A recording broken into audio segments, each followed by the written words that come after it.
नमस्कार दोस्तों, आप सभी का स्वागत है हमारे चैनल कब क्यों कैसे में। आज हम लोग एक बहुत ही इंटरेस्टिंग सब्जेक्ट के बारे में बात करने वाले हैं। हमारी हिस्ट्री की बुकों में आपने देखा होगा कि हर एक तारीख के आगे या पीछे बीसी, एडी, बीसीई या सीई ऐसा लिखा हुआ रहता है। तो इसका मतलब क्या होता है, इसकी विस्तृत जानकारी हम लोग इस वीडियो में पाएंगे।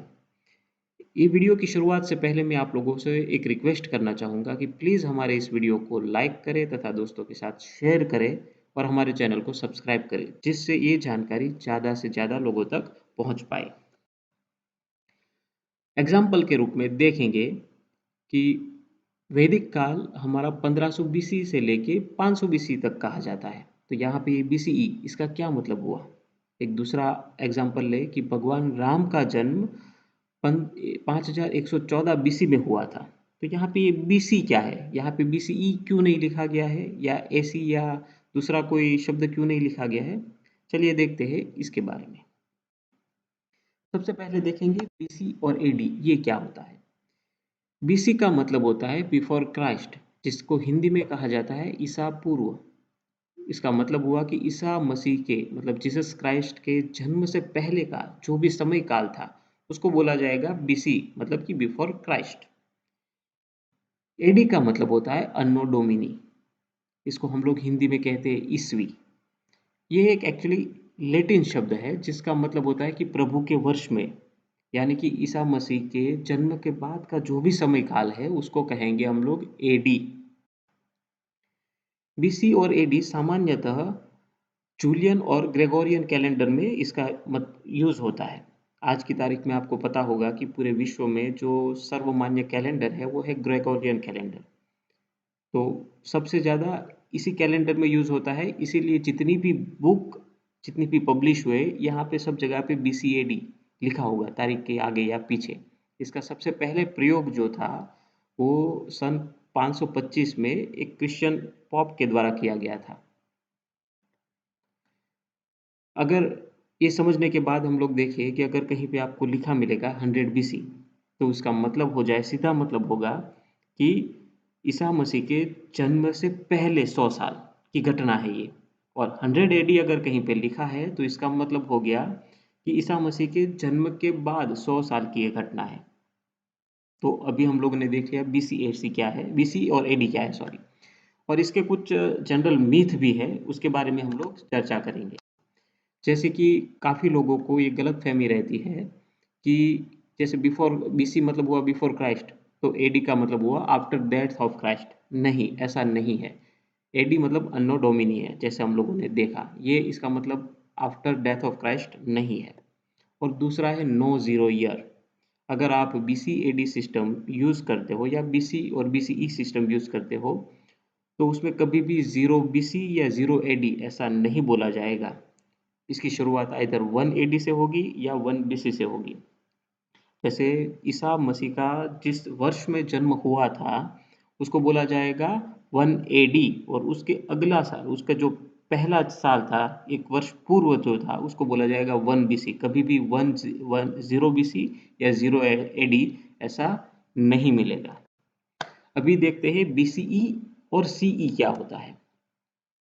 BCE का मतलब है बिफोर कॉमन ईरा तथा CE का मतलब है कॉमन ईरा। मॉडर्न युग में क्या हुआ था कि BC और AD एक धार्मिक लगने लगा था इसका जो प्रयोग है, क्योंकि इसका सीधा मतलब क्रिश्चियनिटी से है। इसमें जो संदर्भ लिया गया है वो जीसस क्राइस्ट के जन्म वर्ष को लिया गया है। तो काफ़ी लोगों को पसंद नहीं आ रहा था। इसके लिए लोगों ने BCE और CE ऐसा शब्द प्रयोग करना स्टार्ट कर दिया। CE मतलब कॉमन ईरा, जिसका मतलब होता है कि जो प्रेजेंट साल अभी जो चल रहे हैं, मतलब जीसस क्राइस्ट के बाद के जितने भी वर्ष है, जन्म के बाद के जितने भी वर्ष है उसको CE कॉमन ईरा बोला जाएगा, और उनके जन्म से पहले का जो भी समय काल था उसको बोला जाएगा बिफोर कॉमन ईरा। इसका सबसे पहले प्रयोग हुआ था 1708 में, और तब से लेके आज तक हम लोग BC और CE ज़्यादातर यूज़ कर रहे हैं। इसका पुराना इतिहास देखा जाए तो पहले BC बिफोर कॉमन ईरा नहीं था, और CE कॉमन ईरा नहीं था। इसको पहले बोलते थे क्रिश्चियन ईरा। आप समझ रहे हैं? मतलब भगवान यीशु का जो जन्म हुआ था उसके बाद के वर्ष को बोला गया था क्रिश्चियन इरा। इसकी शुरुआत हुई थी 1584 में। लेकिन जैसे हम लोगों ने देखा 1708 के बाद इसको क्रिश्चियन इरा की जगह हम लोग कॉमन इरा बोलना स्टार्ट कर दिया था, क्योंकि इसका लोगों को लग रहा था कि क्रिश्चियनिटी से बहुत ही ताल्लुक है और ग्रेगोरियन कैलेंडर जो है वो पूरे विश्व में सर्वमान्य हो चुका था। तो हम लोगों को ऐसा एक कोई कॉमन संदर्भ चाहिए था जो किसी रिलीजियन के साथ संबंध ना रखता हो। तो इसी के लिए धीरे धीरे क्रिश्चियन इरा की जगह पे कॉमन इरा चलन में आने लगा। तो एक कंक्लूजन अब ये बना कि बीसीई जो है वही बीसी है, बिफोर कॉमन इरा और बिफोर क्राइस्ट ये दोनों सेम है। उसी तरह एडी, अनो डोमिनी और कॉमन इरा ये दोनों सेम है। आज की वर्तमान परिस्थिति देखें तो धीरे धीरे सभी देश अभी बीसी और एडी का यूज नहीं करते हैं। जितने भी नई यूनिवर्सिटी बुक या स्कूल बुक आएगी उसमें अभी आपको जनरली सीई और बीसीई का ही उल्लेख मिलेगा। अगर बहुत पुरानी कोई किताब है तो उसमें आपको बीसी एडी का उल्लेख मिल जाएगा। ऐसा कोई सर्वमान्य इंटरनेशनल स्टैंडर्ड नहीं है कि आपको कहाँ पे बीसी और एडी यूज करना है और कहाँ पे बीसी सी। बट अभी जनरली देखा जाए तो सभी देश, चाहे अमेरिका हो या इंग्लैंड हो या इंडिया, सभी लोग धीरे धीरे बीसीई सीई का यूज कर रहे हैं।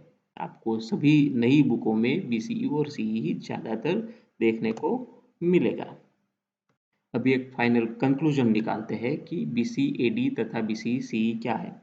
तो ये एक संदर्भ मात्र है और यहाँ पे जो संदर्भ लिया गया है वो है ईसा मसीह का जन्म वर्ष। उसके भगवान ईसा मसीह के जन्म के बाद का जो भी समय काल था उसको बीसी या कॉमन ईरा बोला जाएगा और उसके जन्म से पहले का जो भी समय था उसको बिफोर कॉमन ईरा या बिफोर क्राइस्ट बोला जाएगा। अभी आप आराम से इस वाक्य का मतलब बता सकते हैं कि भगवान राम का जन्म 5114 बीसी में हुआ था। उसका मतलब हुआ कि ईसा मसीह का जन्म हुआ था उससे पहले 5114 साल पहले भगवान राम का जन्म हो चुका था। उसी तरह अगर पृथ्वीराज चौहान का जन्म 1166 एडी में हुआ था उसका मतलब हुआ कि पृथ्वीराज चौहान का जन्म ईसा मसीह के जन्म के बाद 1166 वर्ष बाद हुआ था। तो आशा करता हूँ कि इस वीडियो के बाद आपको ये कन्फ्यूजन नहीं रहेगा कि बीसी एडी क्या है और बीसीई सीई क्या है। धन्यवाद आप लोगों का ये हमारा वीडियो देखने के लिए। प्लीज़ हमारी इस वीडियो को लाइक करें, शेयर करें और हमारे चैनल को सब्सक्राइब करें। धन्यवाद दोस्तों, थैंक यू।